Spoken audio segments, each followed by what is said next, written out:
Hello and welcome to In Depth. I'm Tina Jha. In a pre-election showdown in the United States, the Democrats have begun an impeachment probe against President Donald Trump, making him only the fourth U.S. president in history to face such a move. On Wednesday, Nancy Pelosi, the senior-most Democrat in the House of the Representatives, announced the launch of an impeachment inquiry against Trump.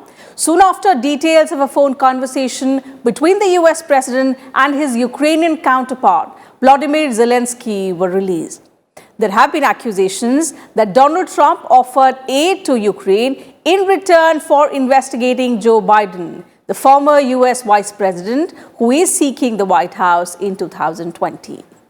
The U.S. president's actions are being viewed as being in serious violation of the Constitution, but a downbeat Donald Trump has dismissed it as a joke. Today in In-Depth, we'll talk about the impeachment crisis that has hit Washington. We'll analyze how the process of impeachment works in the United States of America and which presidents have been impeached in American history.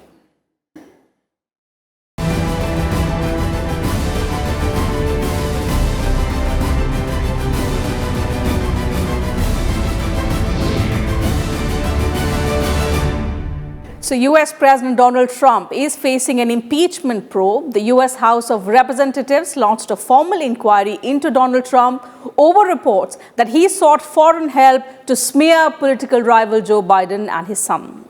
The document that Democrats described as deeply disturbing is set to be made public on Thursday after it was declassified. Meanwhile, President Trump has dismissed the impeachment proceedings as a witch hunt. A dramatic political showdown is unfolding in the United States of America after an impeachment probe was ordered against President Donald Trump. On 25th September, House of Representatives Speaker Nancy Pelosi announced the opening of the formal impeachment inquiry against Trump. Announcing the probe, Pelosi said Trump's actions amounted to a betrayal of his oath of office and of national security. The actions of the Trump presidency revealed the dishonorable fact of the president's betrayal of his oath of office, betrayal of our national security, and betrayal of the integrity of our elections. Therefore, today, I'm announcing the House of Representatives moving forward with an official impeachment inquiry. I'm directing our 6 committees to proceed with their investigations under that umbrella of impeachment inquiry. The president must be held accountable. No one is above the law. The impeachment proceedings against Trump emanated from a phone call that he allegedly made on 25th July to Ukraine's President Volodymyr Zelenskiy. On 9 September, a whistleblower sent a complaint alleging that Trump sought favors from Zelensky to investigate a political rival, former Vice President Joe Biden and his son Hunter Biden. The crisis snowballed for Trump when on 24th September, the Democrats, who enjoy majority in the House of Representatives, launched the impeachment process against him. The Justice Department also released a summary of the 25th July call of Trump. The official account of the half-hour July call laid bare the exchange. Trump later confirmed the exchange. He also admitted that he withheld U.S. aid to Ukraine, saying it was due to concerns about corruption. He, however, has dismissed the impeachment proceedings as a hoax and a witch hunt. The witch hunt continues, but they're getting hit hard on this witch hunt because when they look at the information, it's a joke. Impeachment for that? Trump has denied putting pressure on Zelensky and promised to release more transcripts of more calls. I didn't do it. You take a look at that call. It was perfect. I didn't do it. There was no quid pro quo, but there was with Biden and there was with these senators. And they threatened. They said, you do this, you do that. We're not going to give you votes. That's the real deal. So we have an honest group of people that have been maligned. Reacting to the developments in U.S., Ukrainian president said nobody could put pressure on him. Zelensky also said Hunter Biden's case was one of many he discusses with foreign leaders. Може тиснути, тому що я президент незалежної країни. На мене тиснути може, до речі, тільки одна людина. На мене тиснути може тільки мій син, якому 6 років. Ми можемо говорити про підтримку, а якщо про Росію, то точно не про Україну.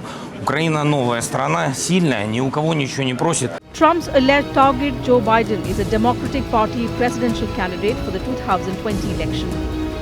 Biden is considered a potential rival to Donald Trump when he seeks re-election next year. Meanwhile, US lawmakers are preparing to question Trump's top intelligence official over a whistleblower complaint that sparked an impeachment inquiry. The impeachment of a US president means passing a resolution listing charges against him by a simple majority in the House of Representatives. The process begins with the constitution of a body for inquiry into the charges.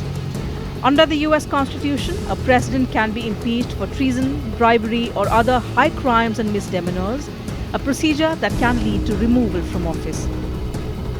A House vote to impeach the president could trigger a trial in the Senate on whether to remove Trump from office. Observers state that if Bidens are slapped with corruption charges even outside the US, it would be a big boost to the prospects of Donald Trump getting a second term in the White House, even though US media reports claim his popularity is not that high among the voters. Bureau Report, Rajya Sabha TV. For the fourth time ever in American history, the House of Representatives has launched an impeachment inquiry into a sitting president. But what are the grounds for impeaching a US president? The process is guided by rules set out in the US Constitution. Let's find out what it is in our next report.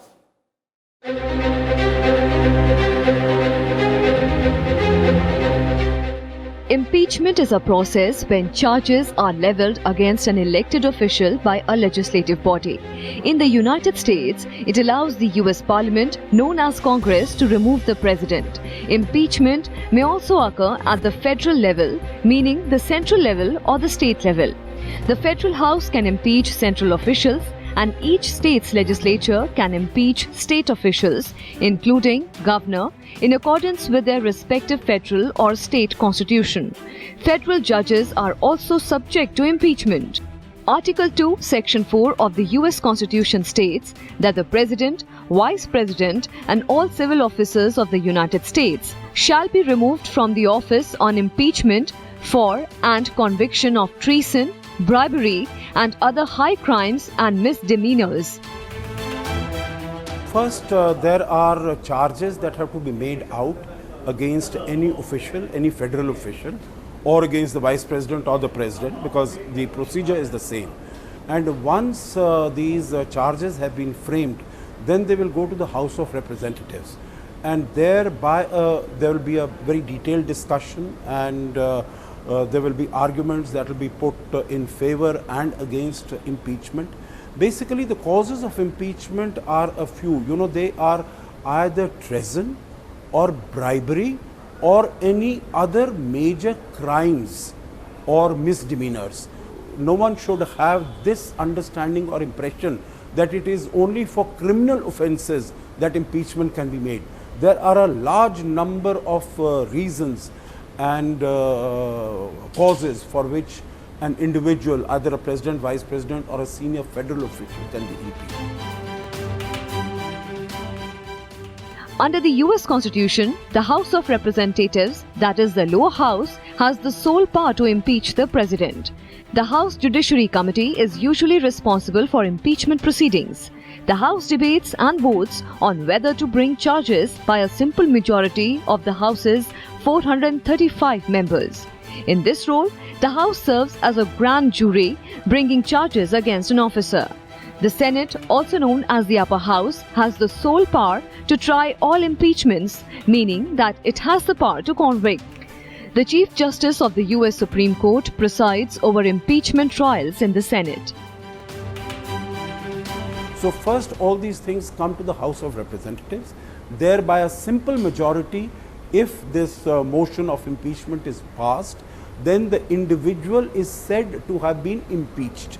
After that, it will go to the Senate, and the Senate will deliberate upon it, and the Senate will have to pass this resolution by a 2/3 majority. Only then will that individual be removed from his office. Any one legislator in the 435-member House of Representatives can initiate impeachment by introducing a resolution, or members can resolve together to begin an inquiry. The impeachment process begins with an investigation by a House committee. The matter is referred to the full House if enough evidence of wrongdoing is found. The President is impeached if one or more of the articles of impeachment gets a majority vote. The proceedings then move to the Senate that holds a trial overseen by the Chief Justice of the Supreme Court.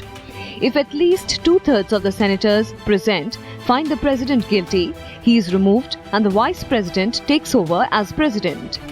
Following conviction, the Senate may vote to further punish the individual by barring him from holding future federal office, elected or appointed. However, the Senate cannot impose a criminal conviction on the President. Any criminal charges and other consequences would have to arise separately and be prosecuted in the courts. So what the Speaker has done in this case is that she would have to move a motion for impeachment in the House of Representatives and bring charges against the President. It has to follow a due judicial process. So that means it would have to be sanctioned by the US federal courts. And if they find that there is a ground that exists for impeachment and then there's a regular hearing, after the hearing it will go through a vote process, both in the House of Representatives and and then that vote goes to the Senate for confirmation. No US president has been impeached so far. Impeachment process has been launched against two US presidents. The first was Johnson in 1868 and then Clinton in 1998. They went through the impeachment process. Both of them were not impeached. Whereas Nixon in the Watergate scandal, he resigned before the impeachment proceedings could start against him. According to the US House of Representatives archives, impeachment proceedings have been opened more than 60 times in US history, but only in 8 cases, all involving federal judges, have led to convictions and removal from office. The highest profile impeachment cases have been presidential. Only 2 US presidents, Andrew Johnson in 1868 and Bill Clinton in 1998, have been impeached, but neither was removed from office. President Richard Nixon resigned in 1974 ahead of a likely impeachment. Bureau Report, Rajya Sabha TV. Only 2 US presidents, Andrew Johnson and Bill Clinton, have been impeached in American history so far. In our next report, let's take a look at how the country has responded to both these instances.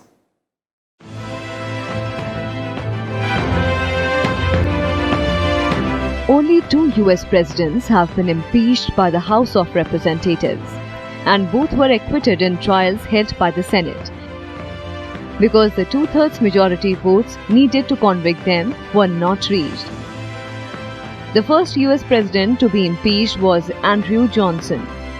Johnson was vice president in President Abraham Lincoln's tenure. Succeeded him after his assassination in the wake of the American Civil War. Johnson was from the southern state of Tennessee. As a pro-Union Democrat, he refused to secede from the Union. However, after the war, Johnson favored a lenient approach towards southern states that had lost their bid to secede from the American Union. As president, Johnson even vetoed bills that were felt were too harsh on the South. This approach put him at odds with Congress. Johnson's impeachment in 1868 came when he replaced Secretary of War Edwin Stanton, a Lincoln appointee. US Congress alleged that Johnson violated the Tenure of Office Act and had found a replacement for Stanton without consulting the Senate.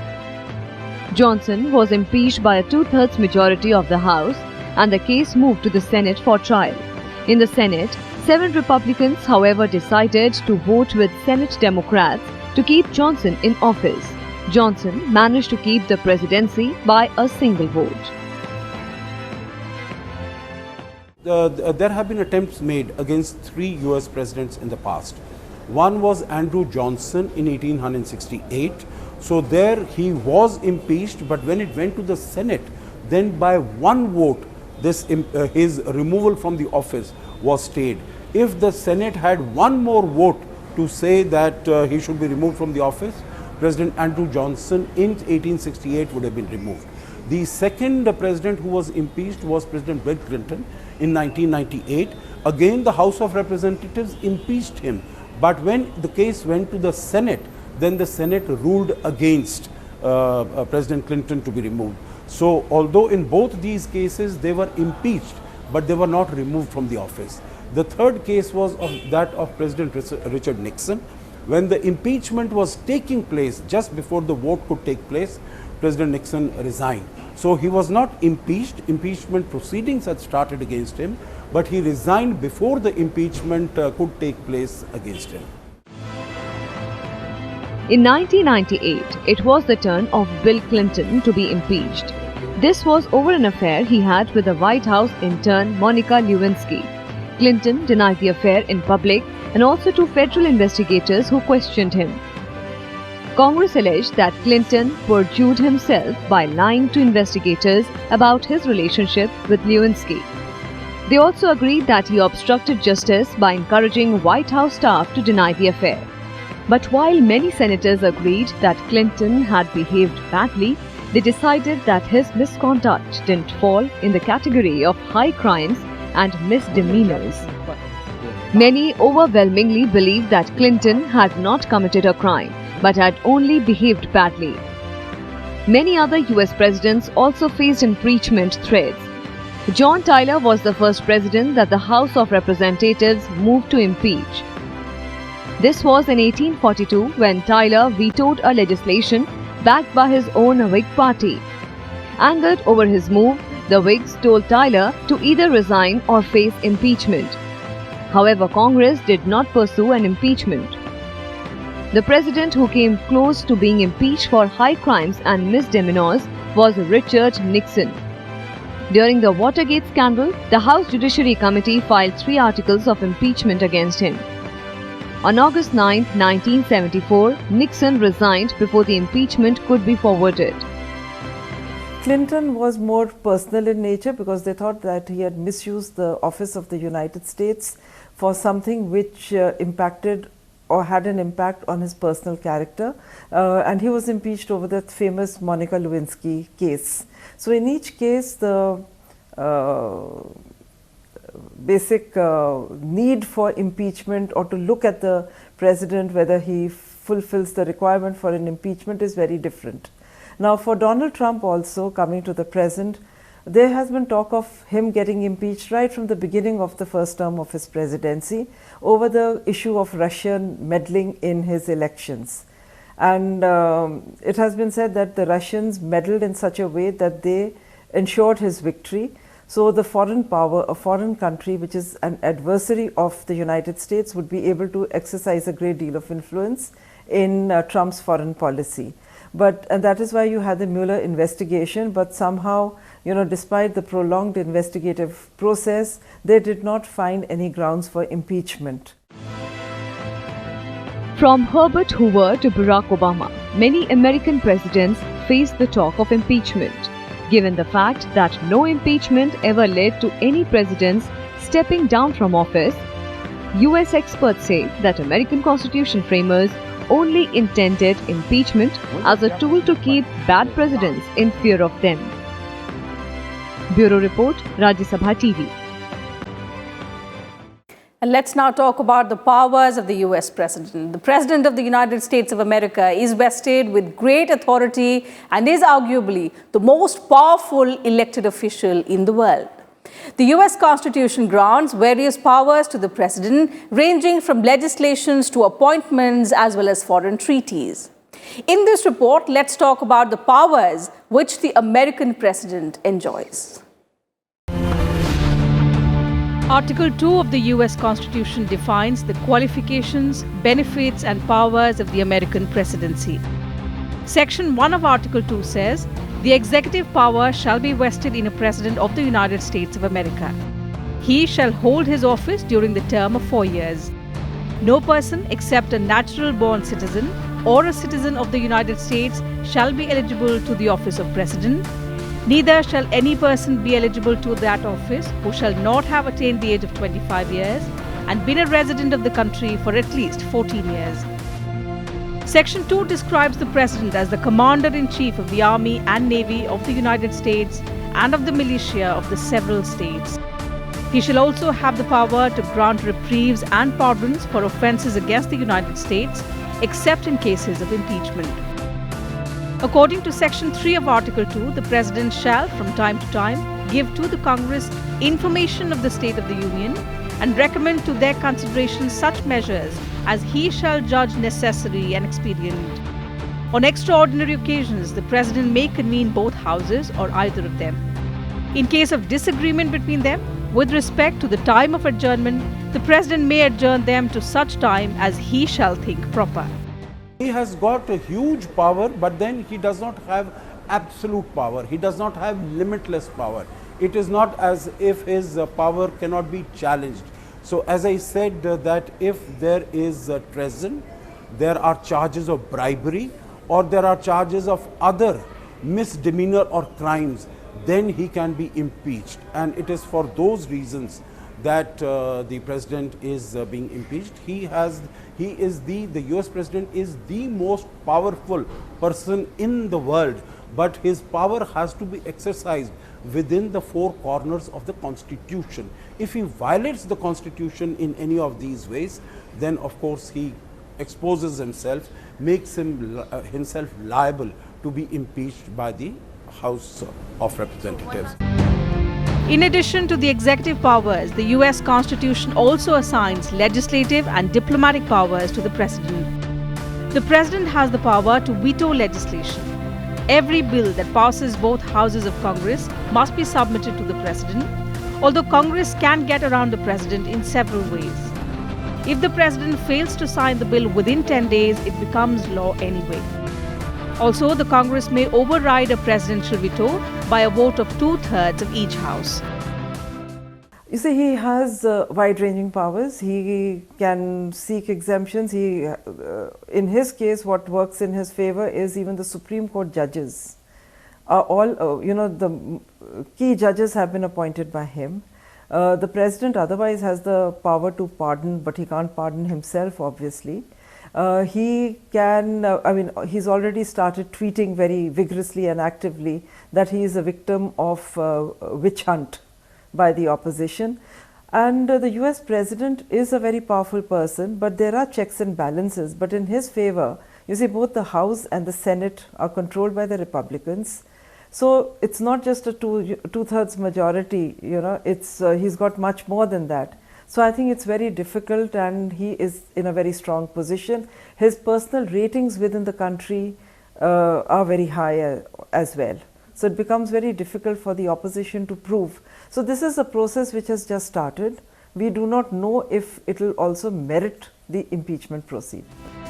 The Constitution gives the President the responsibility to appoint ambassadors, other public ministers and consuls, judges of the Supreme Court, and all other officers of the United States. However, the Senate gives its advice and consent so that all appointments must be confirmed by a majority of the senators voting. The President shall have the power to fill up all vacancies that may happen during the recess of the Senate by granting commissions which shall expire at the end of their next session. The President enjoys the power to make treaties with foreign countries. This too cannot be done without the advice and consent of the Senate. 2/3 of the senators must agree to a treaty the President signs, and if they do not, the treaty is not valid.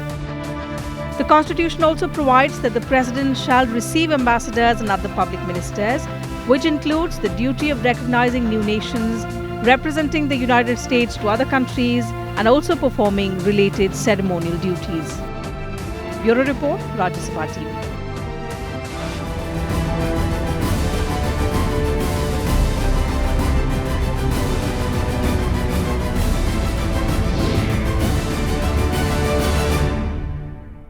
So that's it from us on the show today. We'll be back same time tomorrow now with a comprehensive view on some other subject.